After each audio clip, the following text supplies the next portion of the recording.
We are running out of time. What are you going to do with the time you have left? I say that if you don't reposition yourself, you could miss the best time in your life, in this season of life. Because we have got to change the way we think. We have got to change the way we function. We have got to change the way we deal with issues. And the reason that you have to begin to reposition the way you think and the way you function and the way you feel is that we many times are stuck between the lines of limited thinking and limited people and limited ideas and limited philosophies, and there's something creative down inside of you saying, let there be. You need to walk into a situation where you've been locked up and tied up and tangled up and say, let there be light, let there be healing, let there be books, let there be change in this city. You have tried 4 or 5 or 6, 7, 8, 9, 10 different things. Each you worked on 90 days or so and then said it doesn't work. How can you be a leader with a 90-day test? Of course it didn't work. You didn't stick to it long enough. You didn't fight hard enough.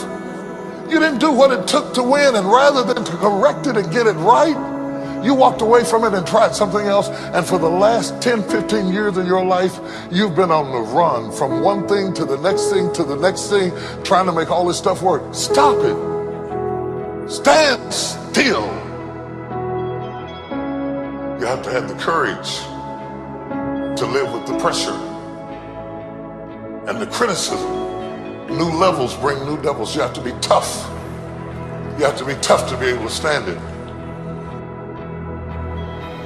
It's tough for keeping your kids encouraged while you secretly worried to death yourself. It's tough for getting ready for a birthday and don't have a birthday gift. It's tough of not being able to get the light bill paid and the water bill paid. It's tough. But what do we do with these moments? Do we just have them and go back home and wait for the next one?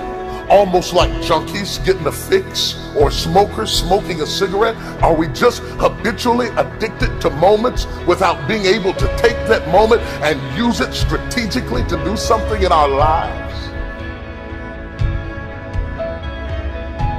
You do not have to accept it the way it is. Somewhere down inside of you there is creativity. We've got to break out of the barriers and the limitations and get outside of the box. Something is about to happen in your life. You've got to take it one day at a time. And when you get to the end of the day, you say, I'm not finished, but I've done everything that I was supposed to do for that day, for that time, for that season.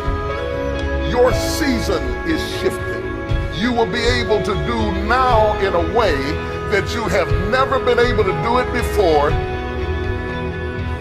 You haven't sung your best song. You haven't preached your best sermon yet. You haven't thought your greatest thought. You haven't written down your greatest idea. You haven't dreamed your best dream. Baby, you haven't laughed your best laugh. You haven't had your greatest day yet. It's somewhere inside of you. You're a miracle looking for a place to happen. You have got all kinds of things locked up inside of you that are about to come forth for such a time as this.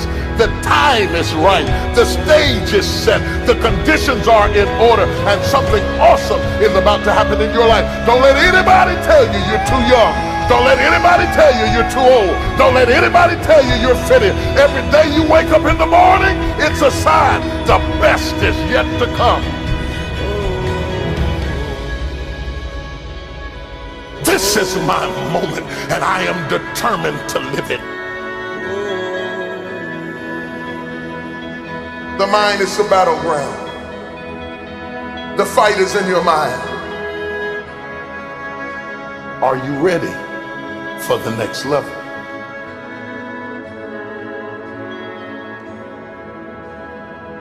What are you going to do with the time you have left?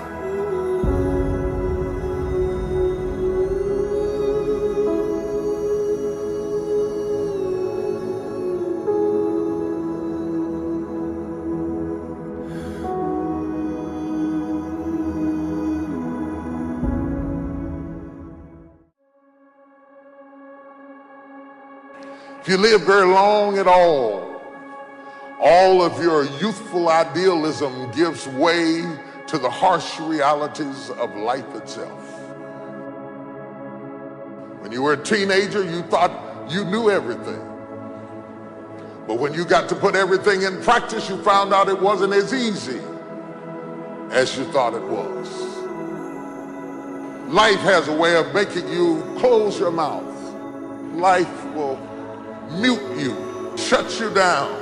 Because all of us, if you live long enough, will go through a period of feeling so overwhelmed that you think of one more thing, if the phone rings one more time, if I get another text, if I get another email. Sometimes I question technology. I appreciate all the advances, but I don't need another way for anybody to be able to access me. I doubt there are very many people in this room that aren't experiencing some degree of being overwhelmed by life itself. There are moments in your life that you feel overwhelmed by life, by people, by your own issues, by your own circumstances, by demands, by struggles, and yes, by temptations. It's not long before you feel overwhelmed. What is hiding in you that you have not seen? What strength are you underutilizing that you're letting that weak thing whip you like that? How long will you live without knowing what you've got? If you know who you are, then you know who you are not. If you don't know who you are, somebody can ascribe any identity onto you and you will morph into whatever they want you to be. And that's what has happened with a whole lot of us. Some of us have been 10 or 12 different people depending upon who we were with. Because we don't know who we are, we become whoever they want us to be. And then when they leave us, we are confused because we have no real understanding.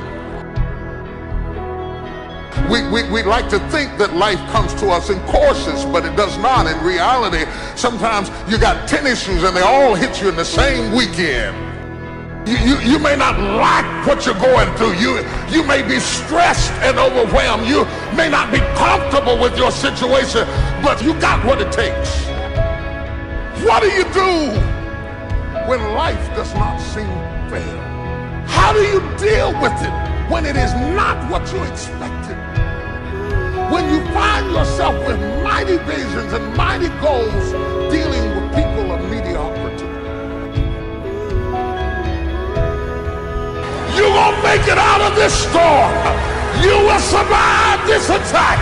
You will get through this stage in your life. I know I'm made of some good stuff. I can tell by the burdens I bear and the load I carry and the stuff I endure. I shock myself at what I'm able to take. It's not just that I shock my enemies, I shock myself. They said I was going to die and I believed it, but through hell and high water, I'm still here. You don't know what you've got until all hell breaks loose. You don't know what you can take until the pressure is applied to your life. You don't know what you can endure until people stab you in the back and walk away from you. You don't know how much courage you have until you've been under fire and under struggle and under tribulation. You can't learn what's in you sitting back in a lazy boy chair hitting the remote control watching HBO and Cinemax. But when all hell breaks loose, that's when you get to see what you got.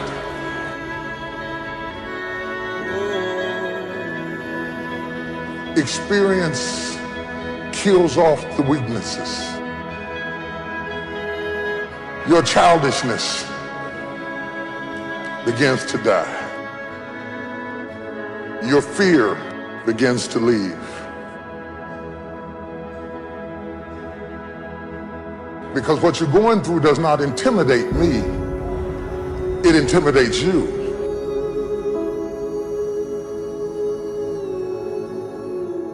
You can quit if you please.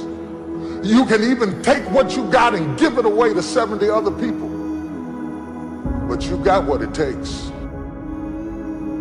Because whatever you gave them came from you. You have what it takes. What are you going to do with the time you have left?